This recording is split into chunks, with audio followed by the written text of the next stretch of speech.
So then I have to wonder if it's attention is not thought, attention is something else. And so I think experience without, and I think I understand that peace is a side effect of no mind. If there's no mind, then the peace will be there. But the how-to, when there's a big emotional problem, whether it's, for some people's lives, it's a one day, but some people, their whole lives. And so if the mind is continually focused on external, I think it's the how to redirect the mind when you don't want the mind. And is it really in our control? Or is it just kind of a blessing from the universe if it happens?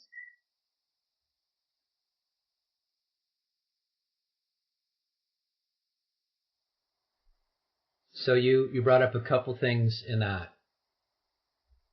What is attention? It's a really valid question. Because attention is a focusing of awareness. It's the focusing of ourself, of being, which is different than the contemplation of the mind. You don't need your mind to attend, to be aware of something. Okay? Attention, if there is one word in all of this, it is attention. Where is your attention? And we're trained to have our attention out here in this V, out here in this world. And it's when our attention turns back to the source of itself, which is yourself, that's the primary place where you want your attention to be. And we'll come back to this a little bit more in detail, but that was a really good question, because that's literally everything. Where is your attention? The how-to. The means to obtain it is what makes this the most profound. This ancient message from India, and that is self-investigation. It's self-inquiry. So let me fill you in here a little bit about the difference between like meditation and self-inquiry. Now, these are the words that I use and the definitions I use to help you understand the difference between typical meditation that we're all most likely familiar with and self-inquiry. So meditation is when we're turning our attention onto an object. Okay? In meditation, it could be mindfulness, where we're trying to calm our mind, so we're turning our attention to our mind and we're watching thoughts and we're letting them go, or whatever practice we do for mindfulness.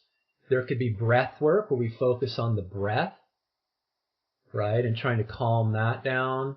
There could be mantra meditation, right, repeating a nonsensical word and it drifts you back into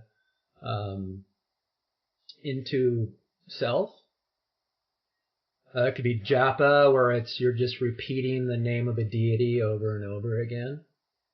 But on all of these that I just mentioned, you're turning your attention onto an object. Your mind is an object. Your breath is an object. The sound from japa or chanting is an object.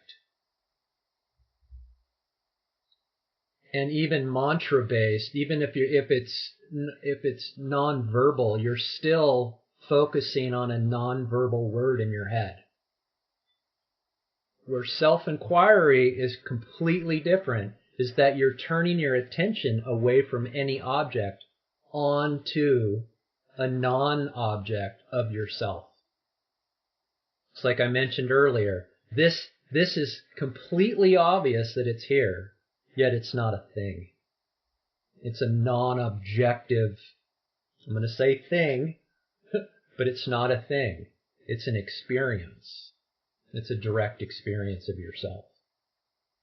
So the how-to is understanding and learning how to turn your attention away from everything we've been trained to turn our attention to, our mind, our breath, our thoughts, our sounds, and turning it back onto yourself.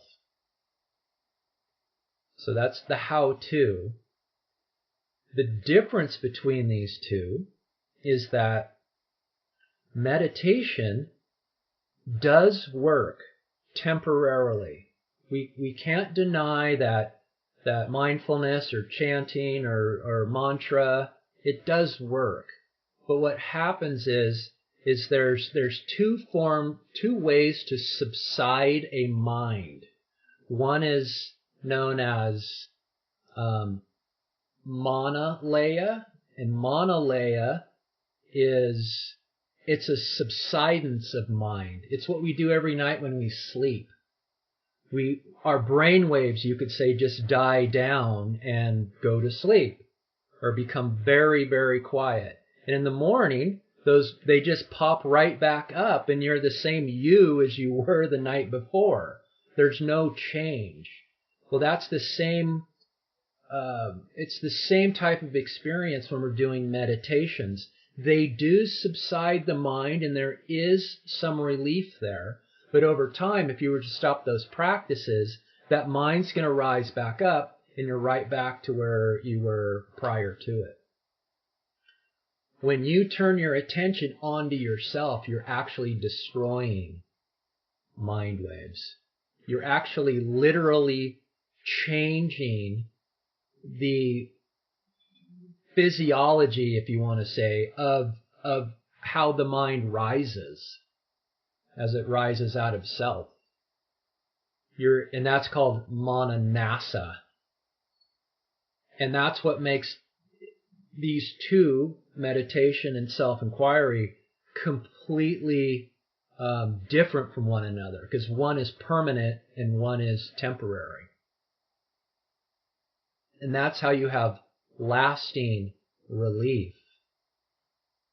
And that might be kind of freaky at first to hear, what do you mean I'm destroying my mind? But you're getting rid of the intellect that you just asked me, how do I get rid of that?